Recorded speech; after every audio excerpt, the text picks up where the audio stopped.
views and opinions expressed in this program are those of the participants and do not necessarily reflect the views of BronxNet or the program underwriters.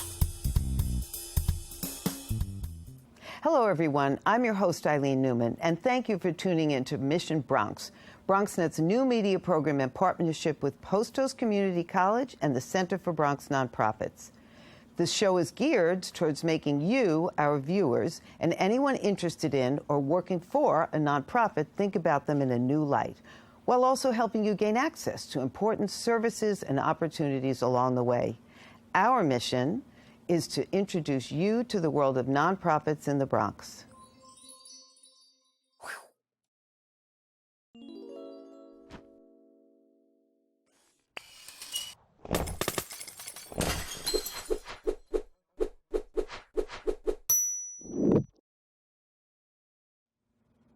Before we begin our mission, we wanted to see how much you already know about nonprofits. So we went out into the community and asked what a not-for-profit is, and if anyone could name any.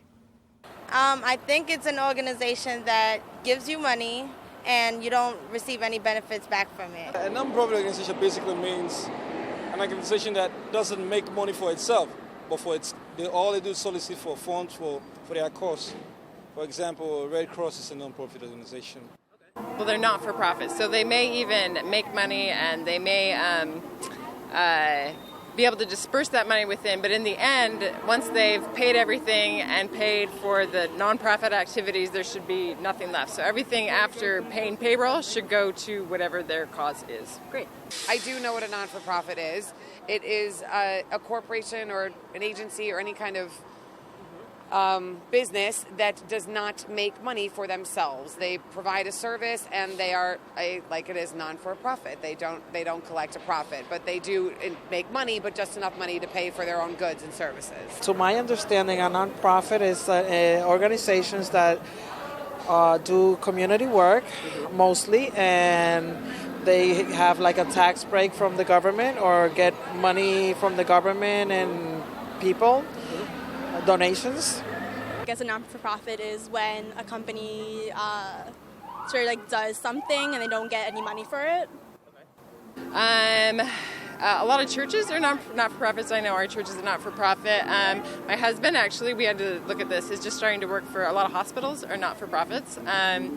And again, emphasis, because that is, I think, often misconstrued, is that not-for-profit means that they're not going to try to earn money, but they do because they still have to pay their payroll, and then the rest goes to whatever the cause is.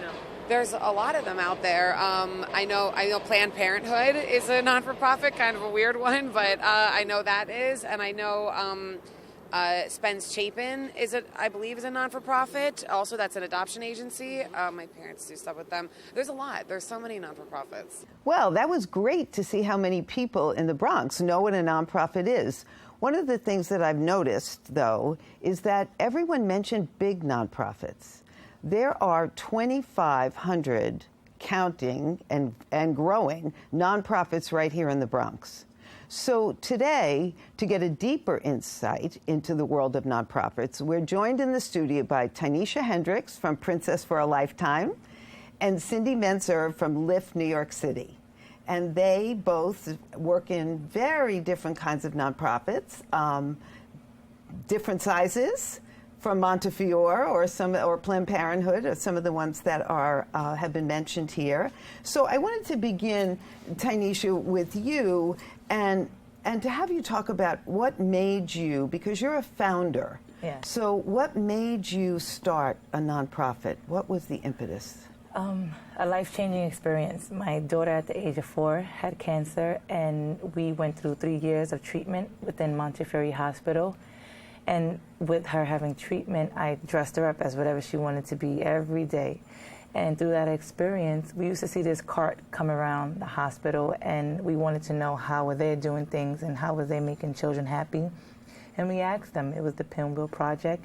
And from there, we started inquiring how to start a non-for-profit. And they led us to the Lawyers Alliance, a non-for-profit itself.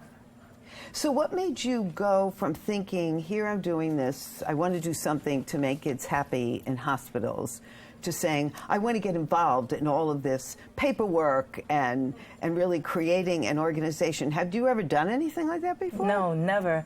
But for me to move freely and to make everything confirmation is a process you do have to go through. You just can't really go into so many hospitals as I do today and dress up as many kids. So I had to start the process because not only 1 or 2 to 3 children wanted to be dressed up, it was like an entire hospital of children battling illnesses needed this service.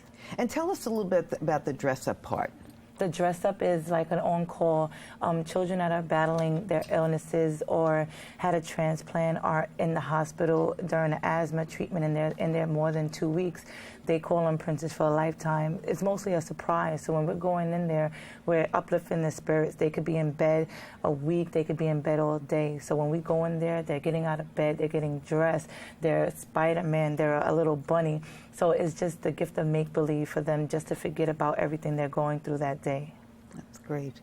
And how long did it take you to go through the process of actually filling out the paperwork? And the process was mostly easy for us because being introduced to the Lawyers Alliance, all we had to do was give them our pitch, tell them what our mission was, what we wanted to do, and they mostly did the processing, the paperwork. We just mainly had to do the fees, so it was beautiful. It was kind of less than a year during the whole process.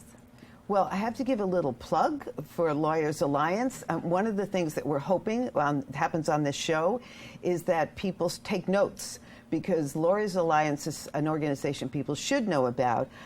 They charge, I think, about $350, but then when you go in, they help you with everything, and they are a great resource. Excellent. But we also wanted to show you a little clip from James Sheehan, the chief of the Attorney General's Charities Bureau. He is a person who goes out into the community, talks about the rules and regulations for nonprofits. He's very approachable. I would highly recommend also that people look into the Attorney General's office and what they have to offer, because there are also new guidelines for nonprofits. So let's hear a little bit of what James has to say about this process.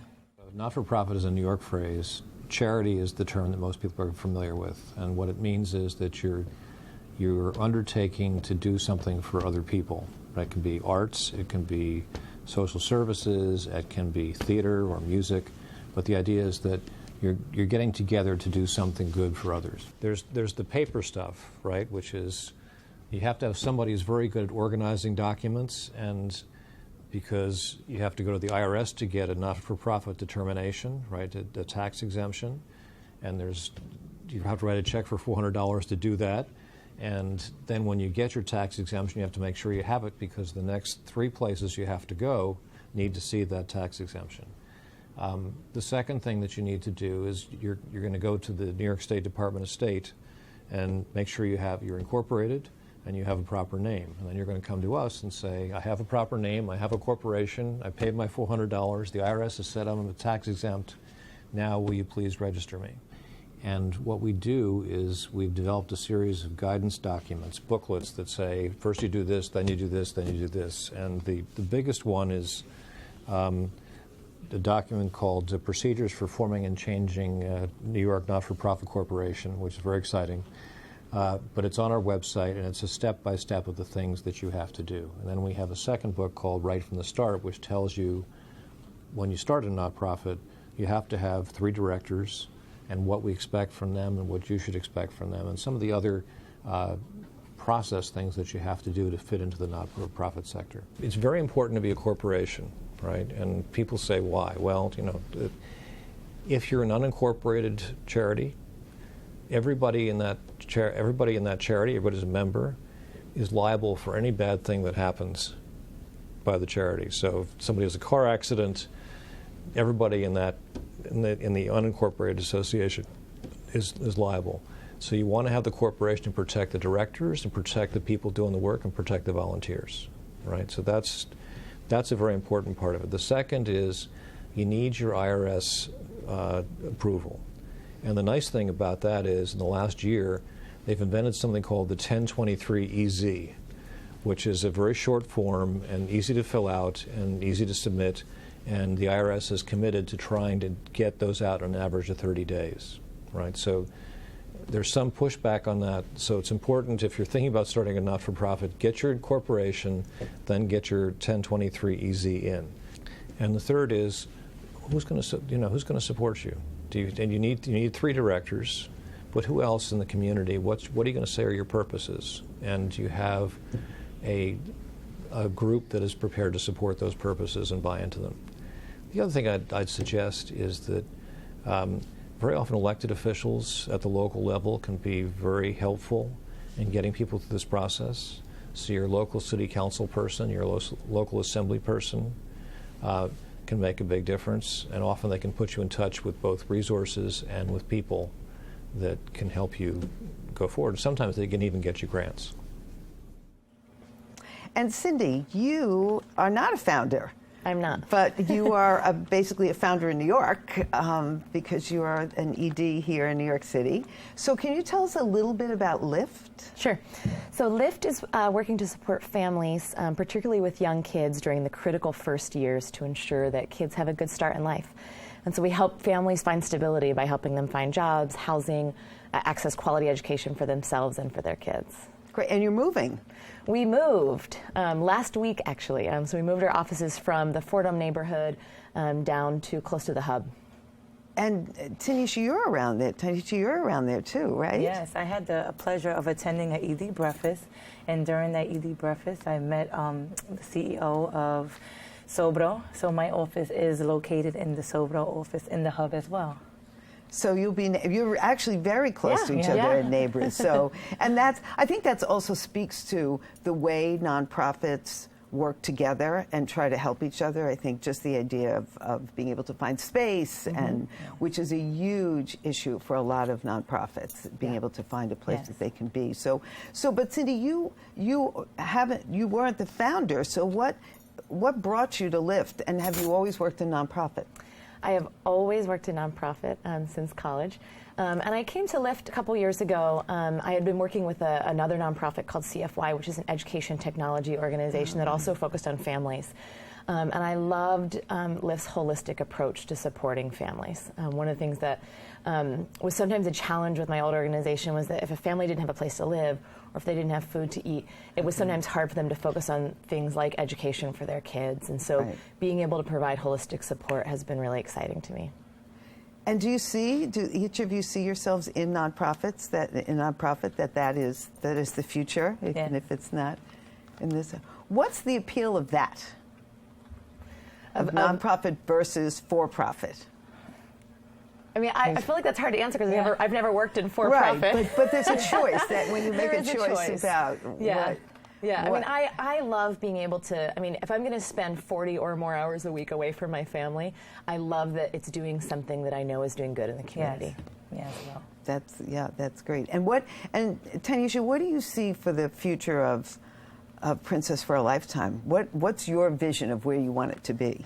My vision is to make sure that we touch as many lives as possible within the New York City area, and to go national, hit different areas where not only as we're doing in the hospitals, but basically now we're doing people that are home, the families that are off treatment, giving them care packages, not only for themselves, but for the siblings and the families as well, to make sure that we reach as many people as in need. There's a lot of children and a lot of families that are battling illness, and after treatment, some people forget about them. So we want to make sure that those lives are still, being touched as well. So both of you are really doing very, very intimate work with people. That there are programs that go deep rather than broad. And you are a part of a national organization. We are. So how does that impact on your not-for-profit here in New York? It provides a lot of support. I really love being a part of a national network. So there's 6 other cities that we're in. It gives me a network of other executive directors to have sort of peer support, to call somebody else to talk about a challenge that I'm facing. Our national office supports us also with a lot of things like HR, finance, some of the things that we don't have to run exclusively out of New York, which means that we can focus on the mission of what we're trying to do here. So that's a huge difference then. Tanisha, how do you handle all that? We handle it like in a little We reach out to other non-for-profits that are in the sector of what we're doing. We could reach out to an organization like Pajama Program that are doing things for the community, but they're reading books, but they're still dealing with children. So we reach out to other non-for-profits in our community that are doing what we do, and a lot of them have helped as Hostos. And do you have staff? We don't have staff. We have a board that loves Princess for a lifetime, and we have different committees that are volunteers. Like we have a creative committee that paint, face painters, different aspects of gearing to what we need when we're doing events. So we have volunteers from, even doctors volunteer for our events. So that's what we're doing. We would love to have staff, but we love volunteers. Do you have, and you rely on volunteers, don't you? We do. We have a staff of 10, but 6 of them are full-time AmeriCorps folks. And then the face of our work are our advocates, which are volunteers. And so through the course of the year, we have anywhere from 30 to 50 volunteers actually meeting with our members. So what do you think the biggest challenge is in running a nonprofit? I don't necessarily mean specifically yours, because I think globally, probably I could ask this to 2,498 other EDs. My thing is learning that when I do get sponsors and private donors, to hold on to them, because I could call them for an event and they'll sponsor that event, but then I have to remember that my programs are year-long. Just don't grab onto them for that event. Ask them to continuously sponsor and continuously donating, whether it's monetary donations or in-kind, because the kids, the families in our community are constantly needing things. People get sick every day. So our thing is to gear and make sure we hold on and we hug our sponsors. And I love that. I'm going to start using Cindy, that. You see how you can learn from each other? All 2,500 EDs, land. I think, would say the same thing, that fundraising is one of the biggest challenges. Yeah. Like this work costs money, and so it's always a challenge. I think the other major challenge of the nonprofit that we face is talent. Attracting and keeping really high quality talent in our field, I think, is a challenge. And actually, part of what we are working on at the Center for Bronx Nonprofits is exactly that, is running a certificate program for middle management, people who are in middle management, because we want to keep them here, because so many times people get to a certain point, maybe they want to be EDs, but they start looking in other places, and the need is very great in the Bronx, and we want them to be working here. What do you think, what would you say to people who are thinking about, I get calls all the time from people saying, and this is usually the way it goes, I want to help fill in the blanks. I want to help the girls I see down on the corner. I want to help women and children. I want to help these kids who don't seem to have jobs. And then when we talk about it, they want to start a nonprofit. They're in very beginning stages. What would you tell people like that? Saying come to your senses, you can't do it. Right. No, I mean, I would say, look for organizations that are doing the kind of work you want to do, and see where there are places to plug in and partner. I think it's hard to start a nonprofit, and it's great to have Tanisha here who can share more about that. I think when you are filling a niche, it's great to start that, but you could figure out, like, where is there people doing the work that you want to be doing, and can you plug in and support that as a first step? Yes, and also get your program, get the mind frame, and build the team with you, because once you start a non-for-profit, you want your programs to be in the right gear. You could always start your programs, and if they don't work, you could cancel them out, but you must have a vision and the mission before you start your non-for-profit. And actually that explains the title, or the name of this program, Mission Bronx. When we were looking at setting up a program that was going to be dedicated to nonprofits, we said, well, what should we focus on? And we thought every nonprofit has a mission. Yes. We have a mission at the Center for Bronx Nonprofits, and the missions are sometimes big and sometimes smaller. Yeah. We're going to have to take a break for about 2 minutes, and then we're going to come back and continue this conversation.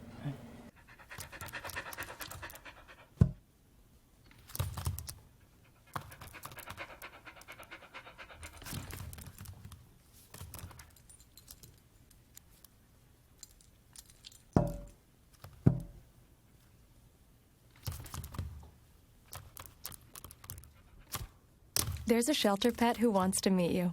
Meet one today. visit theshelterpetproject.org. Adopt.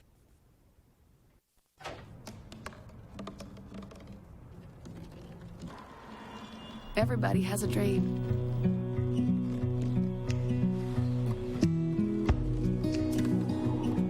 Mine was to see the ocean.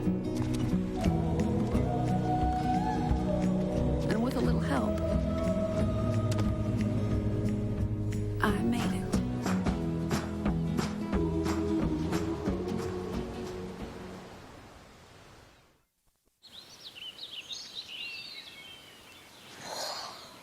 Oh, look, a redhead.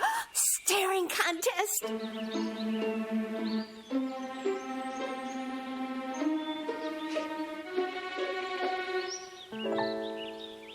You still got it.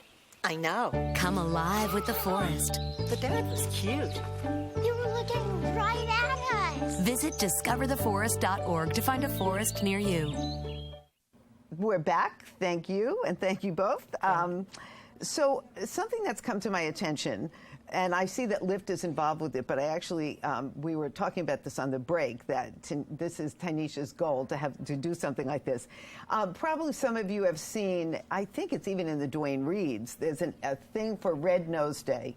We're not even going to try to unpack what that is, but there are red noses around, and nonprofits will get money. So that's all we'll say about that. But when we were talking about it and the fact that Lyft is one of the organizations in it, Tanisha said, that's what I want to do. I want to do something big. So tell us about those big dreams. I just have big dreams, like when they do the water challenge and different things. I just want to get into where I could get people involved and people knowing about Princess for a lifetime. So our services could be dedicated to people that don't really know about us. We have a service that's broadband to children and families, and we want to touch those lives, and maybe we could get into doing different things to get more people involved. I want to wear a red nose. Well, then you'll be raising give money. you one. Yeah. See, you'll be raising money for Cindy. This is what I mean. I do think that is one of the most special things about the nonprofit community is that people really all. You're all in the same boat in some ways. Obviously, not the same as large nonprofits, but when you're running a mid-sized to smaller nonprofit, it's not just about the money, which seems to be the biggest challenge, but I think it's also very much about the enthusiasm level and in many cases, I mean, it's the people you see who come to you, the people coming into hospitals, and how do you stop yourself from being so drained by the need? What do you do to keep yourself going? For me, it's the priceless moments that the facial expressions, not only for the child, but for the staff, like the doctors and nurses, the child life specialists, and the parents. Because these children are just devoted to getting dressed. Even if they're in a wheelchair, they have their cape, they're getting their presents. So it's the priceless moments of the smiles on their face. Even a child that's on their last days and they're rushing them to us. It's just that we got to grant their last wish or the wish period. So it's the priceless moments of happiness. Yeah, I would agree. I mean, it's the work itself that fuels us, I think. Yeah. I mean, especially for folks that are in the roles like we are, where so much of our time is spent doing administrative things or fundraising or out. It's when we get a chance to actually see the difference that the work makes and be with the people who are coming in and who really are the ones who have the courage to make change in their lives. I feel like that's what drives it. And I think that there's probably not a lot of opportunity to talk about those feelings when you're doing the work, because you're so involved with the work, and there's just the assumption that everybody around you is so involved with the work. So it's nice to have this, at least for me, to have this forums that we can hear what drives you to and other people in nonprofits. I know that when you had the gala just recently, when one of the families you've helped got up, there wasn't a dry eye in the place. And when you just talked, I thought, okay, you need to just control yourself, I think, because you're on this. It's incredible. So what what opportunities do you have for networking and to talk to people who are doing the kinds of things you're doing and working in nonprofits? No, I would we think go that's everywhere. necessary. We go to ED breakfast at Hostos. Sponsored by the Center for Bronx Nonprofits. A little break. Yes, and we go to different organizations. We even volunteer for different organizations just to meet and greet and let them know what we do. We network at meet and greet events. Did I kind of say that already? And what about you, Cindy? How do you find an opportunity to get together with other people? Because you need that opportunity to get together with people doing with what you're doing and then not doing what you're doing, right. Or doing something else. I think the center has provided great opportunities, and we've appreciated those. Unsolicited, I just am saying. Yeah. I mean, I've appreciated it even from the perspective of just getting to know other EDs in the Bronx specifically, because so many other events you're interacting with folks from the whole city, which is also wonderful, but there is something unique about getting together with other Bronx EDs. I have a sort of ad hoc breakfast that I do with other ED moms. So like very targeted, great. but people who are in a similar situation of ED having mom. young kids and, and all that comes with being a working mom. Yeah. And, so I feel like wherever you can find that kind of peer support, again with Lyft, I get to do that with other national organizations, and then. I think networking across the board then for fundraising purposes, for program purposes, for whatever. I mean, we take as many opportunities as we can to meet other folks. And you go ahead. Also, social network is I was did you read my mind? I was just going to ask about that. Yeah, so everything from Facebook, Twitter, LinkedIn, logging on to other non-for-profits and just saying hello. So social media is like skyrocketed over the years. Yeah, people are more and more involved with that. So, what do you want to learn? What's the next challenge in terms of learning of how to do something different in your job or better, or feel like you want to add that? I want to learn to slow down. I'm learning to be everywhere. I'm learning to get into different hospitals to do things. So I kind of want to learn how to slow down. I can't do everything for everybody, but we sure want to learn how to touch a lot of aspects and make sure things are running smoothly and correctly. I mean, I think we're embarking on sort of a new programmatic shift for us, and really focusing in on supporting two-generation approaches to poverty, so working with parents and kids at the same time. And I'm really invested in sort of learning more about that work and the ways that work is happening with other organizations, and making sure that we are pulling from all of the great research and the work that other organizations are doing to do the best work that we can. And I think, Tanya, as you know, when we were doing a small program on grant writing, and one of the things that every single person in the room said that they needed help with was time management. Yeah. And part of it was slowing down. Yeah. So, and speaking of which, we have to slow down. So this has been great. Thank you both very much. And this is our inaugural show, and every month we'll be back with other people from nonprofit organizations. And thank you, the audience, for joining us. I hope that you tune in again, because there are many wonderful people doing wonderful things. And remember, our mission is to give you information that makes your life better. Thank you. Thank you. Thank you.